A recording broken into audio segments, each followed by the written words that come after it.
Not everyone talks about it, but there's a real cost of entry to leadership. If we're not careful, we can absorb the emotions of those around us. We ride the roller coaster with others while quietly managing our own experience. It's complex, it's demanding, and it's not easy at all. If you've ever left a tense meeting feeling strangely wiped out, even though nothing big happened, you know exactly what I mean. Sometimes the work isn't what drains you, the room drains you. Before we go deeper into leading others, I thought we could do something together. 3 simple breaths to lead ourselves first. There's no right or wrong. Your eyes can be open, the gaze lowered, or eyes closed down, whatever works for you.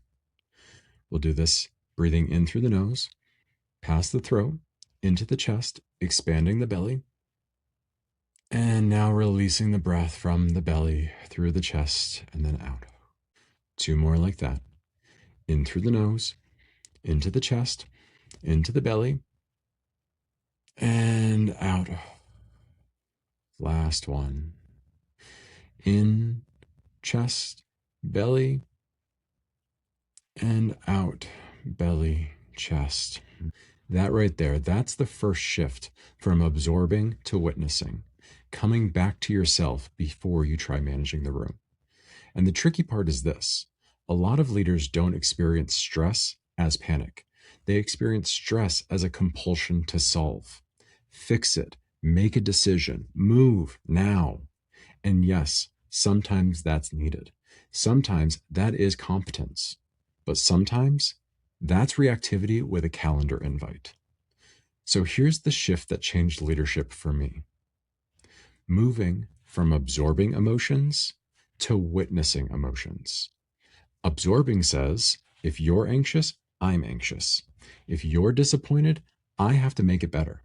If you're uncertain, I need to find an answer immediately. Witnessing says, I can be with that. I can be with what you feel without carrying it. Witnessing is not cold, it's not detached, and it's not I don't care. Witnessing is staying connected without getting hooked in. It's being present enough to feel the room and steady enough not to join in on the spiral. So, what does that look like in real life?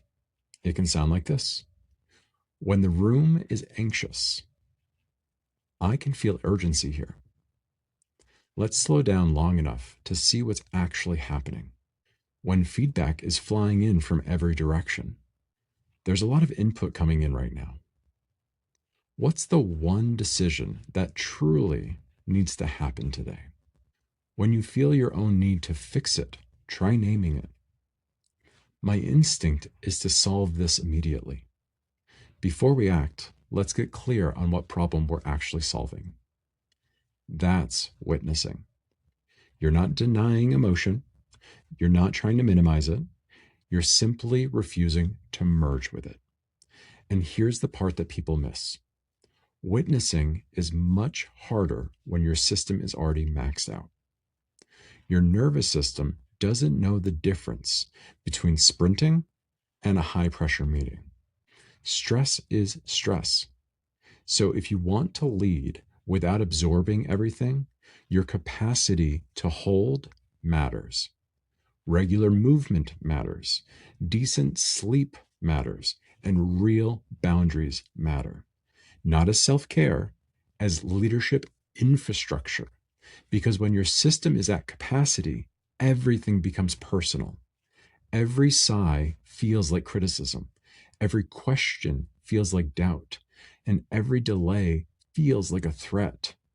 That's when leaders start absorbing, not because they're weak, because they care, because they're trying to hold it all.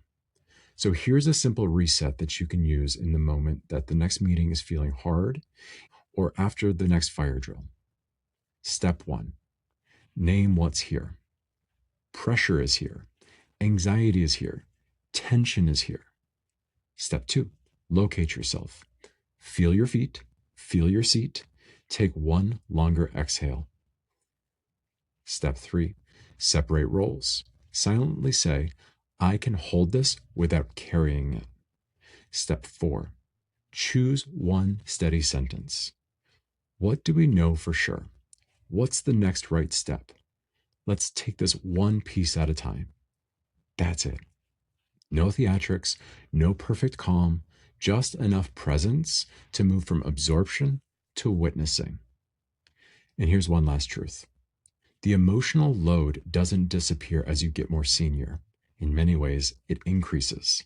So the question isn't, how do I make leadership easy? The question is, how do I stay steady inside something that isn't easy? Leadership has a cost of entry, but the cost doesn't have to be your nervous system. You can care deeply without absorbing everything. So I'm curious, where do you notice yourself absorbing the most? When things feel urgent, when there's disappointment, anger, or uncertainty in the room?